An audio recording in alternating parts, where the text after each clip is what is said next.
are in a very strong position. I think they want to do what's right. I really think that they want to do, and it was only recently that this has been taking place, and I think I understand why it's been taking place. But they want to do what's right. I really believe Kim Jong-un wants to do what's right. So hopefully things will work out. Welcome back to Newsmax Now. It's President Trump making comments there at the White House after he announced that he had canceled his upcoming summit with Kim Jong-un. Here's how the president of South Korea responded to the announcement. Quote, "I am very perplexed, and it's very regrettable that the North Korea-U.S. summit will not be held on June 12th as it was scheduled to be held."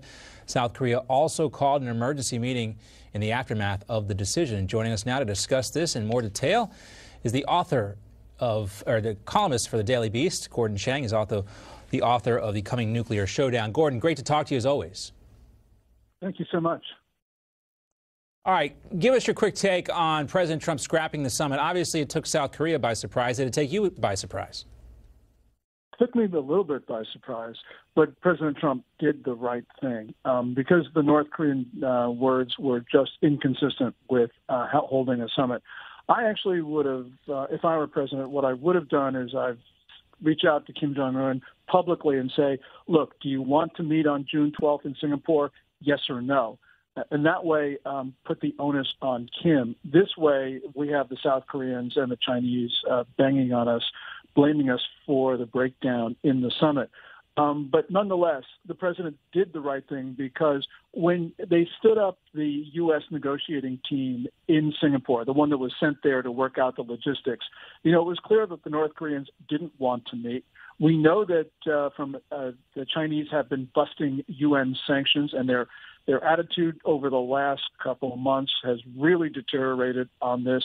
It looks like, as President Trump said on Tuesday, that Xi Jinping put Kim Jong-un up to this. And so something had to be done, and it was good the president did it. All right, you mentioned China a couple of times there. Obviously, we've talked about this in the past. China, a big player in this decision, and it's clear that Xi has been using this as leverage with these ongoing trade talks. Do you think this strengthens or weakens Trump's hand when it comes to the trade talks? I think that it actually strengthens his hand because at this time we need to put costs on China. And President Trump can easily do that. There's a number of trade levers, and there's a number of North Korean levers that the president can use, such as going after the big four Chinese banks for money laundering for the North Koreans. We have a lot of tools. American presidents have been reluctant to use those tools in the past. President Trump has been reluctant to use those tools. But I think that Beijing is now forcing his hand, and we are going to see a much more resolute, much more determined president, not only on trade, but also North Korea. Talk to us a little bit more, Gordon, about those tools you mentioned. Which tools should President Trump employ immediately after his decision to cancel this that can really put pressure on both North Korea and China? First of all, the sanctions on North Korea need to be tightened, but more, they need to be enforced. We may actually have to start boarding North Korean ships to make sure they're not carrying contraband. But the most important thing is that we start to sanction Chinese banks for money laundering. This is a violation of U.S. law. We don't allow Colombian drug lords to abuse the U.S. financial system. We shouldn't be allowing the Chinese to do that as well, especially because it's with regard to North Korea.